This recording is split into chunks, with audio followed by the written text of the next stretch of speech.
Hey, good morning everybody. John Bergsma here.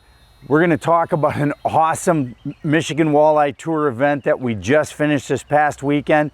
Got a couple other great reports. We're going to give you that Saginaw Bay report because, man, I'm telling you, Saginaw Bay, when the weather cooperates, is lights out right now. So, hey guys, we had a great Michigan Walleye Tour event from Oscoda, Michigan last week, and I'm telling you what, that location is a wonderful location if you really want to experience the entirety of Lake Huron. So this is kind of how the tournament went. It was kind of a crazy thing because we had really nice conditions right away in the morning on day one.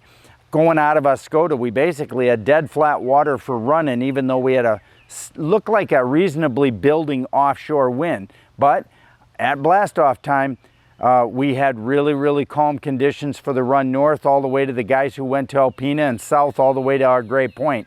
When they got to our Gray Point, a little later in the morning, that's where it got dicey. Now our anglers and competitors are really tough-nosed fishermen. They gutted through what was a less than fun day on the water there on Friday, and put a lot of guys on a lot of limits of fish. They were fishing the Greater Charity Islands area for the most part, and then there's a few guys running down to the east shore there between Sebawing all the way out to the tip by Caseville. Also a group of anglers that went north up to the Greater Alpena area of Thunder Bay. A lot of good casting shoals up to the north of Oscoda, and so you kind of had two separate groups of fishermen. Looked like to me about 10-12 boats went north. Most of the boat went south. Now we had almost 100 boat field, and so we were sharing this event with the Masters Walleye Circuit, so we had a real good mix of high quality fishermen. And like I said, day one, a lot of boats came in. So day two dawned, ripping. I mean, nothing short of the wind was blowing like a mad dog, and it had blown all night, and it had switched directions from the straight west wind that we had on opening day to a primarily northwest to north wind on day two. And I mean, when I say it was coming 30 miles an hour sustained. There was no way in the world we were going to fish. Gave all the anglers the day off, had a great time golfing or rigging rods and doing whatever tournament anglers do. I know for 19 years I was a tournament angler, and you're just getting your tackle all re-prepared. Well, on day three, it dawned gorgeous, beautiful, south winds, light, less than 10, sent all the anglers out, and I'm telling you what, it was bonsai. Lots and lots of mid-20s bags, several, I'd say 3-4 bags, well over 30 pounds, even a 35-pound bag from a team, and I don't know where they were fishing, but I'll chat with him a little bit later. I have a feeling he was casting shoals in Alpena. Most of the fishermen for this tournament were concentrating their efforts in and around the Charity Islands and the east shore of Saginaw Bay. Talking to the guys, they were running combinations of bandits deep or flicker minnows and spinners high. It seemed to be two completely different mentalities. And so we had an awesome event, crowned some winners, and had a lot of guys just have a really good experience. We're on to the next event. The next event is going to be out of our Gray. So we're putting them back onto the access to the inner part of Saginaw Bay for the last event. That's going to be the middle of July. And then after that event, we'll get 25 guys that are headed to the Lake St. Clair Championship here for the Michigan Walleye Tour. Guys, this is one of the premier events anywhere in the country. The Michigan Walleye Tour is one of the longest continuous running tournament series. We keep it on the best bodies of water here in Michigan. We make sure that we go during the best times of the year. If you're looking for next year to do something fun, get a team of 3 together, join our events, have a great time fishing tournaments here in the state of Michigan. And you know what? I think if you do, you'll not only have a good time, but you'll learn a lot too. This is our TH100V, brand newly introduced for 2020. This is our most popular. We've got a tool holder caddy. Everybody's famous, that we're pretty famous for going into our tracks that a lot of guys have bought over all the years. And so as more boats start getting a lot more other gear in their tracks, we've had a lot of clients ask us for taking and putting a tool holder caddy on the side of our vertical tree, just because our tree offers so many options of use, of things that we can do with it with all of our accessories. So this is a TH100V, holds our pliers in here, hang our baits in the holes, screwdriver in here, same thing. It's attached on here with 2 stainless steel screws. We can adjust it up and down this post wherever we want it to go. TH100V. So hey, our Saginaw Bay report coming right off the heels of the MWT tournament. It's really pretty simple. I talked to Jason Graham. Now Jason Graham runs Send It Charters right there out of Linwood Beach Marina, and he kind of gave me a whole overview of what's going on in the bay, which is actually a little bit more important than telling you a spot on the spot. Because what's happening is there's fish going in lots of different parts of the bay. The east shore is going obviously from Seaboing all the way up to Caseville.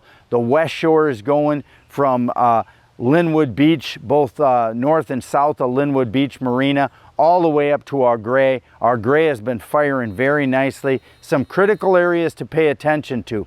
If you like running shallow water, Jason says the 10 to 14 depth range has been producing good numbers of eater-sized fish. If you're looking for a little bit bigger or better quality fish, try out over the shipping channel and buoy 1 and 2. On the east shore, the Seaboing to Caseville run in 16 to 20 foot has been going very, very well. And if you want to stay to the outer bay area, you can fish out of our gray and run either from the Gravelly Shoals area or out to the south and north side of the Charity Islands. Now, each different spot has its own particular bite that's going on, but I can tell you this. Guys have been really having good success on either suspended spinners up in the upper 10 feet of the water column, so relatively high, you know, whether it's inlines or I use 1 ounce snap weights, maybe 20 foot back.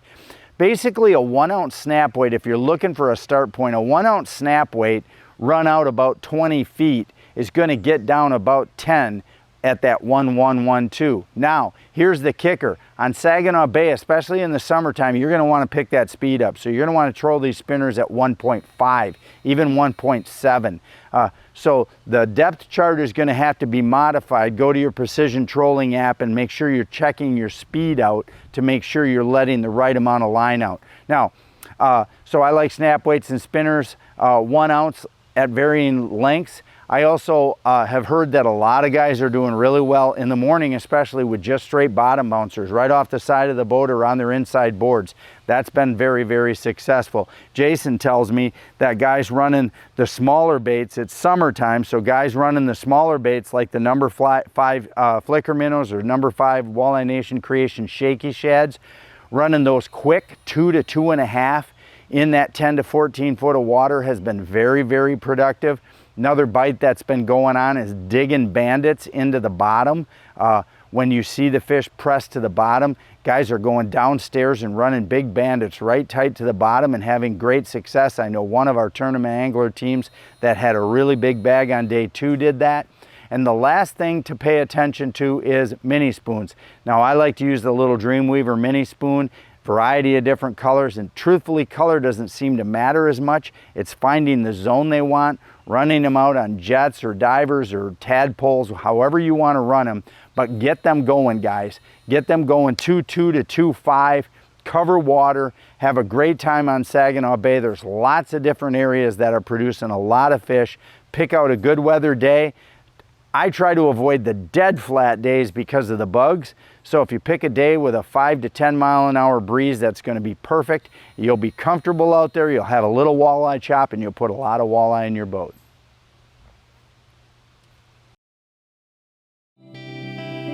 Freeway Sports Center is Southeast Michigan's fishing boat headquarters. Freeway carries the full line of Angler Quest fishing pontoons and Polar craft boats, powered by Honda outboard engines. Stop by our showroom today at US 23 and Thompson Road in Fenton, or visit us online at freewaysports.com. Spring, summer, fall, or winter, get to Freeway Sports Center.